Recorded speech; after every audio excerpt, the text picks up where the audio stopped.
ഈശോ മിശിഹായ്ക്ക് സ്തുതിയായിരിക്കട്ടെ. ഇന്ന് ഓഗസ്റ്റ് 5, വിശുദ്ധ അഫ്ര.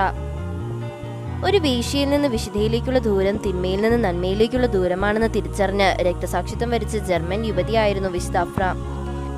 ആക്ട്സ് ഓഫ് അഫ്ര എന്ന പേരിൽ പിന്നീട് എഴുതപ്പെട്ട ഒരു പുസ്തകത്തിൽ അവളുടെ കഥ പറയുന്നുണ്ട്. ഒരു വേശ്യയായിരുന്നു അഫ്ര. സൈപ്രസിലെ രാജാവിന് ഹിലേരി എന്ന സ്ത്രീക്ക് ജനിച്ച മകളായിരുന്നു അഫ്ര എന്ന് കരുതപ്പെടുന്നു. സൈപ്രസിൽ നിന്ന് ജർമ്മനിയിലെ ഓഗസ്ബർഗിലെത്തി അവിടെ ഒരു വേശ്യാലയം നടത്തിയിരുന്ന ഹിലേരിയ്ക്കൊപ്പം അതീവ സുന്ദരിയായിരുന്ന അഫ്രയും ജീവിച്ചു. അഫ്ര വീനസ് ദേവതയുടെ ക്ഷേത്രത്തിൽ വേശ്യയായി ജീവിച്ചുവെന്നും മറ്റു ചില ഗ്രന്ഥങ്ങളിൽ പറയുന്നുണ്ട്. പാപങ്ങളെക്കുറിച്ച് ചിന്തിക്കാതെ തിന്മയിൽ മുഴുകി ജീവിച്ചിരുന്ന അഫ്ര ദൈവസ്നേഹത്തിന്റെ തീവ്രത അറിയുന്നത് ഒരു ബിഷപ്പിന്റെ സഹായത്താലാണ്. ഡയോക്ലീഷ്യൻ ചക്രവർത്തിയുടെ മതപീഡന കാലമായിരുന്നു അത്. സ്പെയിനിലെ ജെറോനയിലെ ബിഷപ്പായിരുന്ന നറേസസ് ഓഗസ്ബർഗിലെത്തിയപ്പോൾ അദ്ദേഹത്തെ ഡയോക്ലീഷ്യൻ ചക്രവർത്തിയുടെ ഭടന്മാർ തടവിലാക്കുമെന്ന് ശ്രുതി പരന്നു. ഇതേ തുടർന്ന് അഫ്ര നടത്തിയിരുന്ന വേശ്യാലയത്തിലാണ് ബിഷപ്പ് ഒളിവിൽ താമസിച്ചിരുന്നത്. അതൊരു വേശ്യാലയമായിരുന്നുവെന്ന് ബിഷപ്പ് അറിഞ്ഞിരുന്നില്ല.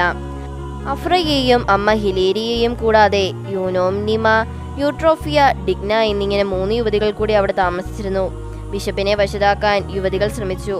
എന്നാൽ സംഭവിച്ചത് മറിച്ചാണ്. നറേസസ് ബിഷപ്പിന്റെ വാക്കുകൾ അവരുടെ ജീവിതം തന്നെ മാറ്റിമറിച്ചു.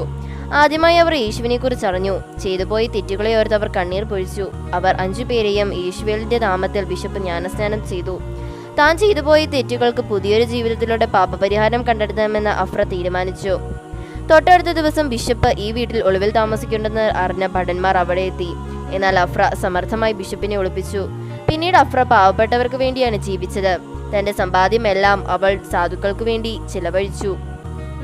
നിരവധി പേർക്ക് യേശുവിന്റെ നാമത്തിൽ ആശ്വാസം പകർന്നു കൊടുത്തു. അഫ്ര ഒരു ക്രിസ്തീയ വിശ്വാസിയായി മാറി വിവരമറിഞ്ഞ പടയാളികൾ അവളെ തടവിലാക്കി. റോമൻ ദൈവങ്ങളെ വണങ്ങുവാൻ അവളോട് അവർ കൽപ്പിച്ചു. യേശുവിലുള്ള വിശ്വാസത്തിൽ അടിയുറച്ചതിന്റെ പേരിൽ അഫ്രയെ AD 304 ജീവനോട് ചുട്ടുകൊന്നു. അഫ്രയുടെ പിന്നാലെ അമ്മ ഹിലേരിയെയും മറ്റു 3 പേരെയും തടവിലാക്കി. യേശുവിന്റെ നാമം കൈവിടാതിരുന്നതോടെ അവരും കൊല ചെയ്യപ്പെട്ടു.